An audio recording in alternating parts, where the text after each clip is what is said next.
Hi friends, good evening. எல்லாரும் எப்படி இருக்கீங்க?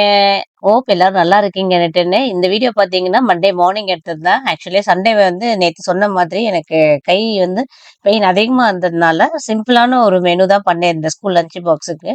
ஆக்சுவலா புதினாவும் ரொம்ப அதிகமா இருந்ததா, சரி அத வச்சு ஒரு புலாவ் மாதிரி பண்ணிடலாம். வெஜிடபிள் புலாவ் பண்ணிட்டு, எக் இருந்ததா, அத வந்து ஃப்ரை பண்ணி குடுத்து விட்டுட்டேன். சரி எப்படி பண்ணலான்றத வீடியோக்குள்ள போய் பார்க்கலாம் வாங்க. புதினா புலாவ் பண்றதுக்கு ஆக்சுவலா ஒரு பேன்ல 2 table spoon ghee, 2 table spoon எண்ணெய் விட்டு ஸ்பைசஸ்லாம் போட்டு 2 வெங்காயத்தையும் கட் பண்ணி போட்டிருக்கேன்.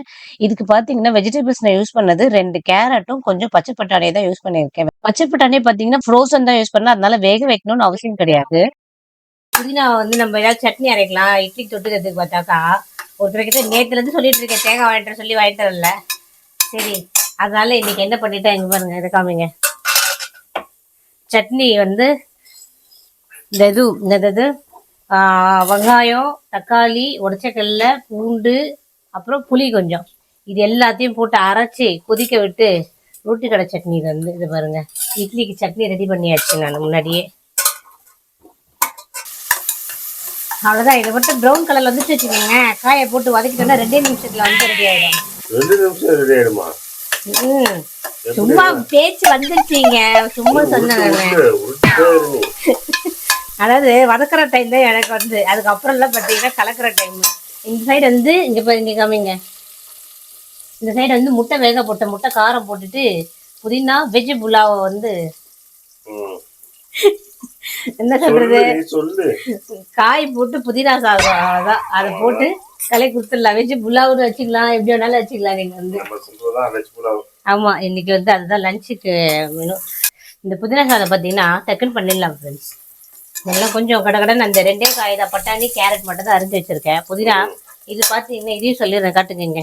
இது வந்து புதினா கொஞ்சம் நிறைய போட்டிருக்கேன், கொத்தமல்லி, அப்புறமா ஒரு 2 துண்டு இஞ்சி, அப்புறமா வந்து ஒரு 10 பல்லு பூண்டு, இது எல்லாத்தையும் போட்டு அரைச்சி இதில் மிக்ஸ் பண்ண போகிறேன்.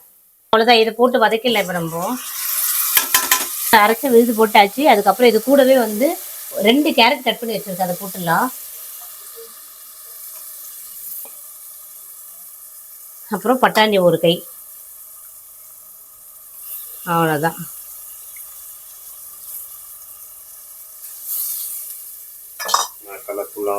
ஆமாம் ஆமாம், அவ்வளோதான். இப்போ இது வந்து நல்லா கலக்கி விட்டுட்டு, ஆல்ரெடி வந்து நம்ம புலாவ் பண்ணியிருப்போம், பட் அதில் வந்து புதினாலாம் நிறைய போடல. இது வந்து அதே ஃபார்மேட் தான், புதினா கொஞ்சம் நிறைய போட்டிருக்கேன், புதினா சாதம். அவ்வளோ. இது கொஞ்சம் வந்து வதங்குறதுமே, எண்ணெய் பிரிஞ்சு வந்ததுமே நம்ம சாதம் போட்டு அரிசியை போட்டு வேண்டியதான், தண்ணியை ஊற்றி கொலை போட்டு நல்லா. இப்போ இது வந்து எண்ணெய் பிரிஞ்சு வதங்கி வரட்டும். அவ்வளோதான். பாருங்க, எண்ணெய் வந்து பிரிஞ்சு வந்துருச்சு. இப்போ வந்து நம்ம தண்ணி ஊற்றி கொதிக்க விட்டுடலாம். இதுக்கு நான் வந்து இந்த கப்பு அளவில் பார்த்தீங்கன்னா 3 கப்புக்கு அரிசி வச்சுருக்கேன். இப்போ 6 கப்பு அளவுக்கு தண்ணி ஊற்றிக்கலாம் நான். ஏன்னா இது வந்து சாதம் நம்ம வீட்டில் நார்மலாக சாப்பாடு செய்வோம்ல, அந்த அரிசி தான் வச்சுருக்கேன். 1 6 கப்பு தண்ணி ஊற்றியாச்சு.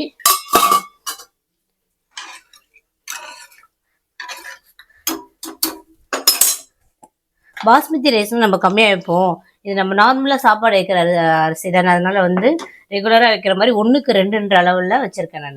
இப்போ தேவையான அளவு உப்பு போட்டுக்கலாம். தண்ணி நல்லா கொதிச்சிச்சு ஃப்ரெண்ட்ஸ். இப்போ கழுவுன அரிசியை வந்து இதில் போட்டுடலாம். அரிசி போட்டு கலக்கிட்டு இதுக்கு வந்து லெமன் மட்டும் கொஞ்சம் விடணும் ஃப்ரெண்ட்ஸ். இப்போது அவ்வளோதான். லெமனை விட்டுட்டு நம்ம மூடிட வேண்டியதுதான். ஒரு பெரிய லெமனில் பாதி சைஸ் லெமன் எடுத்து வச்சுருக்கேன். இதை வந்து பிழிஞ்சு விட்டுடலாம் உள்ள.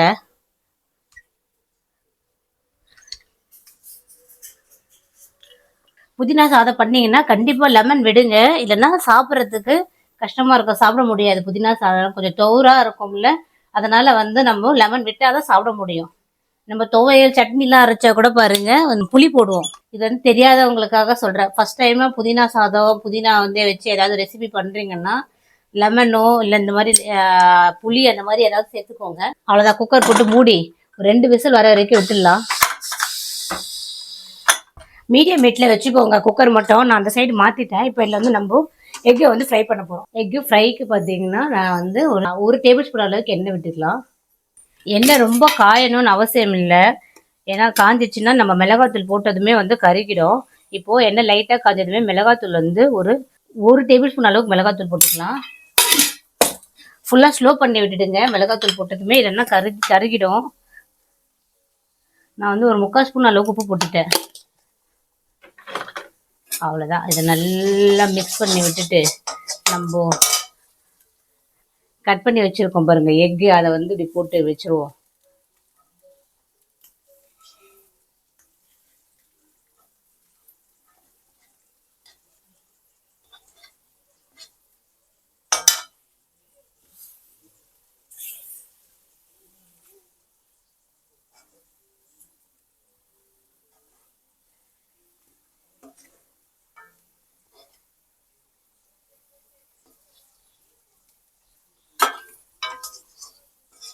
நல்லா இந்த மிளகாத்தூள்லாம் ஸ்ப்ரெட் ஆகுற மாதிரி போட்டு விட்டுட்டா ஓவர். சனாக்கு வெஜ் புல்லாவு, பிரியாணி, பிரிஞ்சி எதை சாப்பிட்டாலுமே சரி கண்டிப்பா தயிர் பச்சடி இருக்கணும். சரி, அவளுக்காகவே அதையும் பண்ணியாச்சு.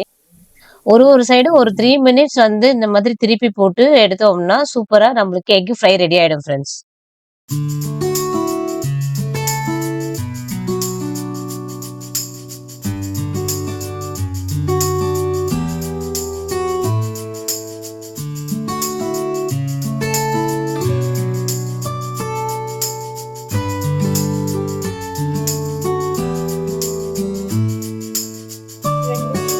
போதுமா?